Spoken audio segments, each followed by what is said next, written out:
tackling tough topics to help you think reasonably about life's most important issues.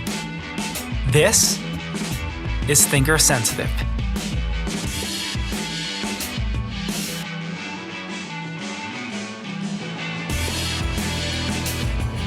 Welcome to another episode of Thinker Sensitive. My name is Ryan Ragazine, and I am your host. So last week, I got sick, and I decided to take a break from recording. And this week, I am back, and I'm feeling a lot better. Before I get into the content of the podcast today, I wanted to give a quick update.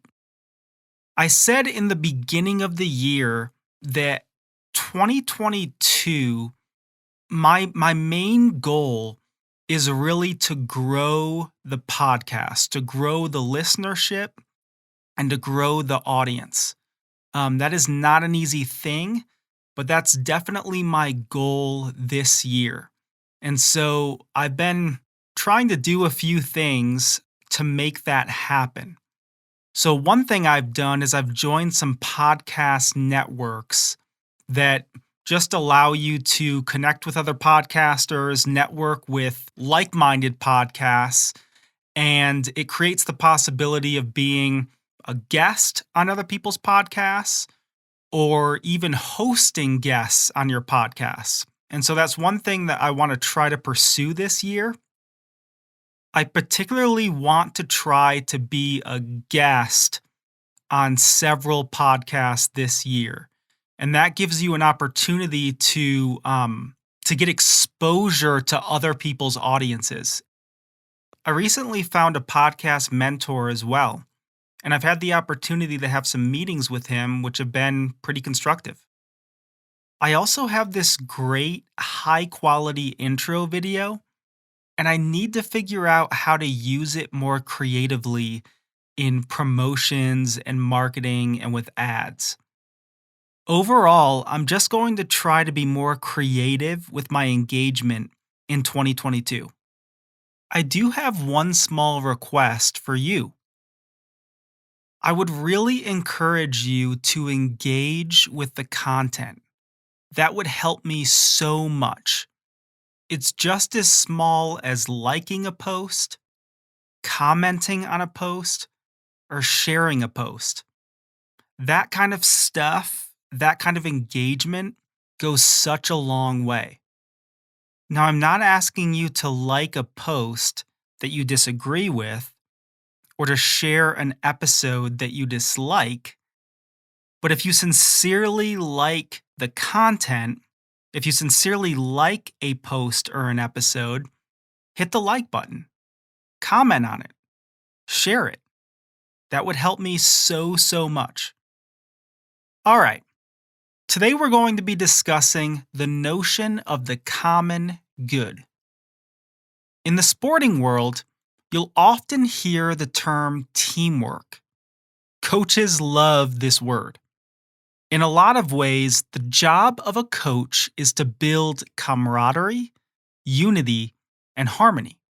To get all of the various individuals on a team to play for each other and to play together as a cohesive unit. Growing up just outside of Detroit, my favorite professional sports team of all time is the 2003 to 2005 Detroit Pistons. They won an NBA championship by beating a star-studded Lakers team with both Kobe Bryant and Shaquille O'Neal in their primes in 2004. And I'm biased, but they really should have won another one the following year in 2005, falling just short in the finals to the San Antonio Spurs in a tightly contested 7-game series. The Detroit Pistons of the early 2000s were the quintessential team. To me, they will always represent the epitome of teamwork in professional sports. Unlike so many other great NBA teams throughout the history of the sport, the Pistons didn't have a superstar, so to speak. Instead, they had a great mix of good players with different strengths and weaknesses that complemented each other almost perfectly. Chauncey Billups was the quarterback of the offense, the floor general. He was a well rounded point guard who could score inside and out, was the best 3-point shooter on the team, and had a knack for hitting big shots with the game on the line, which is why we called him Mr. Big Shot. Richard Hamilton was an elite off the ball catch and shoot scorer, probably one of the better mid range shooters of all time. Tayshaun Prince was a lengthy 3-and-D slasher who did a little bit of everything for the Pistons. Ben Wallace was the new Dennis Rodman. He was a blocking and rebounding machine, someone who did all the dirty work and brought amazing energy every night. And Rasheed Wallace was a stretch big before it was cool. He was a true 3-level scorer and was one of the best post players I've ever seen. He had every trick in the book, including an unbelievably consistent turnaround fadeaway. For a big, he had elite shooting touch and could really hurt you from 3. All 5 of these players, though possessing very different skill sets, shared the same spirit, attitude, and mentality. This was a team that was committed to hard work. This was a collective unit that embodied toughness. They represented the city of Detroit, the fist of Joe Louis, the workers and the automotive plants. Their tenacious effort and toughness was seen most clearly on the defensive end. Great defense is always a collective effort, and it's always grounded more in hard work than in skill or natural God-given ability. The Pistons may not have been the most skilled team, but to the enjoyment and pleasure of Pistons fans everywhere, they weren't going to get outworked by anyone. During the 03-04 season, the Pistons held their opponents to under 70 points 11 times, including an insane stretch of 5 games in a row, which is an NBA record. Not even the bad boys of the late 80s did that. They say there's no I in team. The Detroit Pistons of the early 2000s typified this statement like no other team that I've ever witnessed. And in a sport dominated by individual superstars who definitely get the superstar treatment from the league and its officials, it's why the early 2000 Pistons are my favorite professional sports team of all time.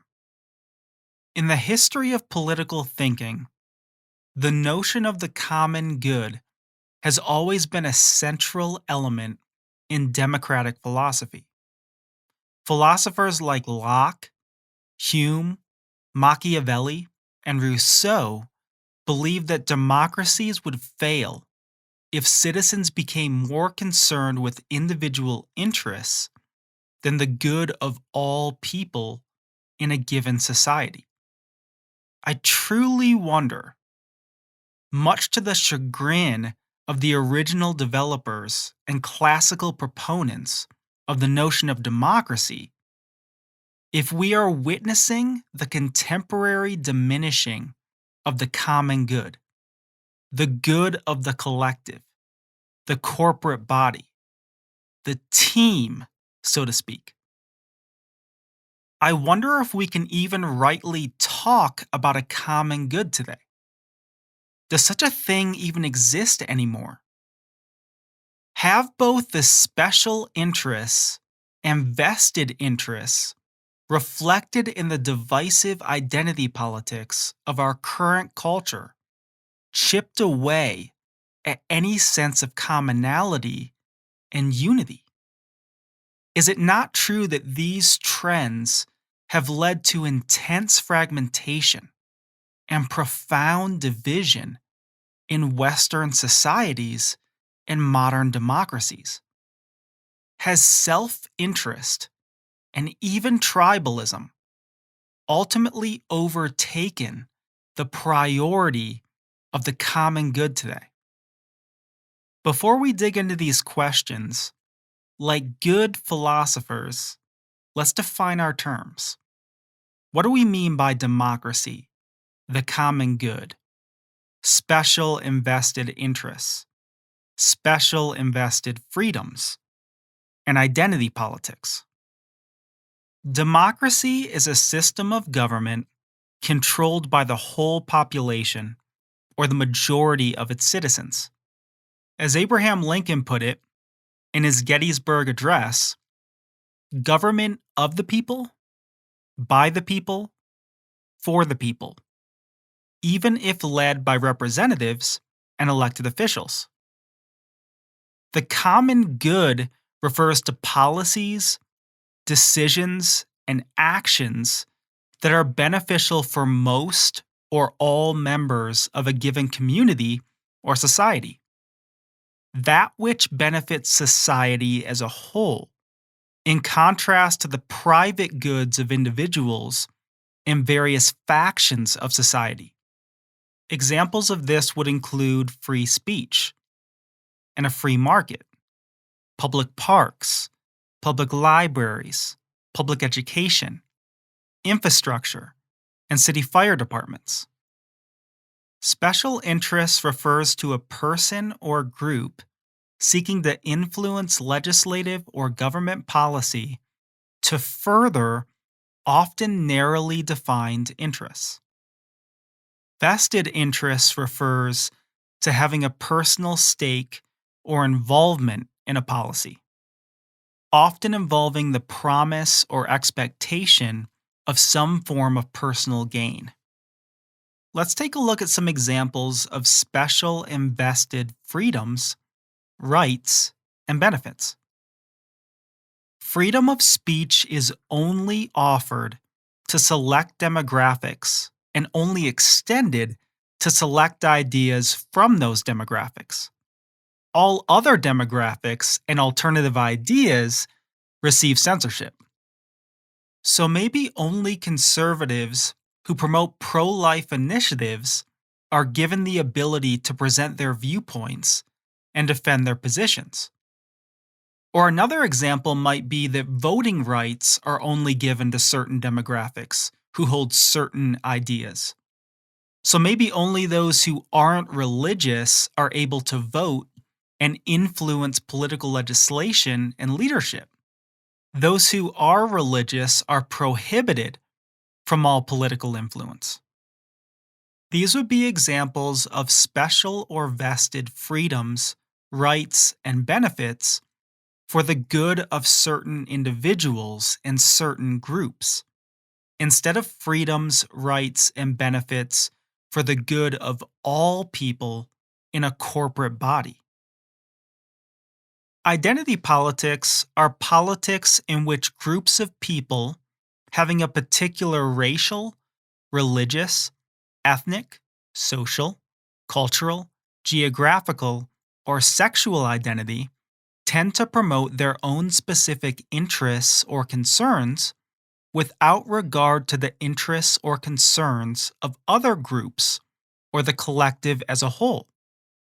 To use a personal example, in my society, I could choose to only promote the interests of Southern Italian, Christian heterosexual men in their 30s. I might only care about and only fight for my demographic's right to buy and sell, do business, and own private property. But wouldn't this rightly be criticized as ethnocentricity, religious favoritism, sexism, and ageism? Wouldn't this be viewed as a very self-interested and even selfish approach to politics, public policy, and citizenship? And wouldn't this represent the very definition of tribalism? To put it in a nutshell, this is my problem with identity politics. Instead of seeking the common good, it seeks the good of self and tribe. Special interest, vested interest, self interest, tribalism, and identity politics have divided our society into a vast array of splintered groups that are often pinned against each other and directly oppose one another. The contention and opposition often arises from the natural tension between the rights and privileges and benefits of my group and the rights and privileges and benefits of your group. When I advocate for the special interests of my group, such advocation can directly conflict with the interests of your group, and often does. The vice of bias or prejudicial selectivity make us self-interested and self-focused, often to the detriment of other people and other groups. We create dividing lines based on race, gender, sexuality, religion, and ideology, and we cultivate a me versus you and us versus them mentality. This completely undercuts notions of unity, commonality, and universality in democratic societies. Our focus is on the part rather than the whole, the particular rather than the universal. What is good for me and my people versus what is good for all. The notion of a unifying common good disintegrates into fractured and opposing, specific and special, individual and particular goods. This contemporary mentality is damaging to democracy and damaging to the common good. In fact, it creates unhealthy democracies. But what are the reasons for the contemporary situation? Why are special invested interests prioritized over the common good? I think there are several reasons for this. First, there are certain demographics that are underrepresented, underprivileged, and lack the rights, freedoms, and benefits that other groups have. In these situations, seeking special interests is justified and actually represents the common good. This is because there's a symbiotic relationship, a reciprocal relationship between the corporate and the individual in healthy democracies, such that the promotion of the good of the citizen should be a reflection of the promotion of the good of the society and vice versa, at least in an ideal democracy. For example, promoting the specific rights of African Americans during the Jim Crow era was a means to promoting civil rights for all people, an extension of the notion of equal rights for all citizens. The second reason is unfortunately a negative one: selfishness. I'm just out for number one. I only care about myself.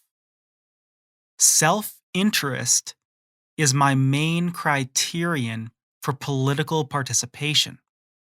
For example, if I have student loans, I vote for student loan forgiveness. If I don't, I vote against student loan forgiveness. Thirdly, it's not always a matter of selfishness, but sometimes it's a matter of human subjectivity and relativity. There's a lack of universal agreement on what is good and best for all. Even if we're trying to be unselfish, even if we're trying to promote the common good, we often can't agree on what the common good is. Two people might both be sincerely trying to promote the common good when they cast their votes on a particular proposition. And yet, one might be voting yes on the proposition and the other no. Bias, prejudice, and selectivity against other groups and for my group is another reason for the current situation. For instance, if I'm a foreigner living in the US, I may push for decreased border control or more relaxed immigration policy so that my friends, family, and ethnic group can dwell in the States. Regardless of the possible negative effects for the rest of the nation. I'm not saying this is good or bad, but it's simply a good example of what I'm talking about here. Fifth, intolerance of other groups and their views is another reason. So, as a religious person, I may try to advocate for my freedom to express my religious views in a free democratic society while trying to suppress and censor alternative and conflicting views. The sixth reason is the need for power and control. Everyone wants their ideology and their identity to be the ideology and identity of their country. Everyone wants to make their country in their own image. As an example, the American Evangelical Church has often viewed the U.S. as a Christian nation. Even though our Constitution purposely diverges from Roman Christianity and European Christendom, espousing the freedom of religious belief and religious practice instead of a unilateral national or state religion like the Church of Rome in times of antiquity. The seventh reason for the contemporary situation is radical diversity.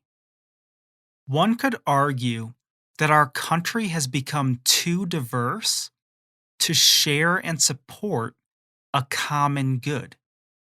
For example, Rousseau believed that healthy democracies were characterized by shared values and general agreement.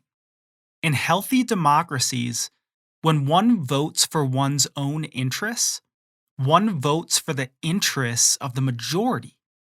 In an ideal democracy, personal interests are a reflection of the interests of all. Rousseau understood that a healthy society is a happy society. And a happy society is made up of individuals who feel heard and well represented. But this only takes place in a homogeneous environment where the majority vote is more than often a reflection of my personal vote. Rousseau went so far as to say that democracies only work in small countries where people share common backgrounds, values, ideals, traditions, norms, and customs. This way, votes and elections are always near unanimous, which basically guarantees that the vast majority of the people in the society are going to be happy with the democratic process. Rousseau essentially believed that the more diverse a democracy, the less healthy a democracy, whereas the more uniform a democracy, the more healthy. The United States today is an interesting case study. We're a huge country with radical diversity. When we have a presidential election, the vote is usually split right down the middle. which means that half of the nation is upset for 4 years, feeling like their voice was unheard. This usually leads to bitterness, anger, division, hostility, hatred, and even violence. This is kind of what Rousseau was getting at. Finally, the eighth reason for the current situation are the values of American individualism and autonomy. Just like with diversity, these values are not bad in themselves, but they can become bad in their more extreme forms. Radical diversity can be injurious to democracy.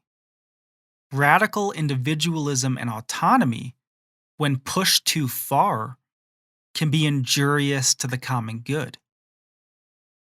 There are many negative consequences that result when special interests engender special rather than equal rights and privileges. Unfairness and injustice, disunity and contention. It breeds many vices like selfishness, jealousy and envy, greed, prejudice, pride, hatred, intolerance, suppression, coercion, domination, divisiveness. So, how do we change the contemporary situation? I think we need a total reorientation towards the ideal of democracy. We need a new lens in political and civic engagement. What is good for all? What is best for the people, the majority, the whole? Democracy is about the majority, not the minority. Democracy is about the majority, but we've become all about the minority. Now, before my words get misconstrued and mischaracterized, when I use the term minority here, I'm not talking about ethnicity or race. So let me be clear about what I'm talking about. By minority, I mean all of the individual fractured and fragmented factions and tribes in this country, as opposed to the corporate and collective body. Our focus today has become all about our particular tribes, the heterogeneous minority, instead of about the people as a whole, which includes all backgrounds and walks of life. The majority. Our focus shouldn't be on what is best for me and my group, but what represents the best for all of us. This takes more than just a perspective change, but a heart change and a mind change, a total reorientation towards teamwork, of working together for the common good and the greater good. There are many positive consequences that result from seeking the common good. Fairness and justice. You have free speech, a free market, and voting rights for all. You have a judicial system that works for all. You have a police force that protects all. You have public parks that benefit all. You also have unity and camaraderie because we're focusing on what unites and not on what divides. All of this breeds virtue, selflessness, gratitude and thankfulness, generosity, impartiality, humility, love, tolerance, freedom, peace and contentment, unity. How about teamwork? Thanks so much for listening. Hope you have a great week, and I will see you next time. This episode, and all episodes of Thinker Sensitive, are available at thinkersensitive.com, iTunes, Spotify, and more. If you enjoy our content and wish to donate to help us grow our online community of thinkers, please visit thinkersensitive.com.